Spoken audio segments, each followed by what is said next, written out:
Welcome. In this video, I'll show you how to fix the code execution cannot proceed because Steam_API64DLL is not found, right?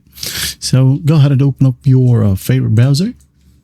And you just got to type down dll/files.com. All right, hit on enter. Wait for it to load. And once it loads, you just got to use the search bar right here and just type down Steam_API64.dll. All right, and then just click on search the DLL file. Here we have Steam API. Click on it. So once it loads, you got to scroll down and find 4.95.20 right here. Okay, not this one, as this one at the top is not working. I don't know why. So basically download the second one. Click on download. Wait for it to load. And if they won't let you download the second file, well, download the third option. Okay. Save it wherever you want. I'm going to save on my desktop.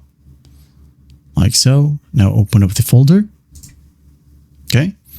Now just right click on the zip file and just unzip it or extract. There you go. Now we have the Steam API 64.dll. So what we'll do is just right click on it and hit on copy. All right. Once copied, go to your OS drive or where your operating system is installed. Now go ahead and go to Windows. Now scroll down and find System 32 right here. Double click on it.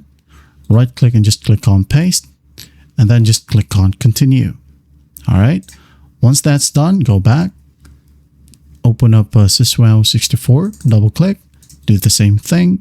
Paste. Continue. And after that, just go ahead and restart your computer. Launch any game from Steam and everything should work perfectly fine now. And that is it. I hope this video helps and I'll see you in the next one.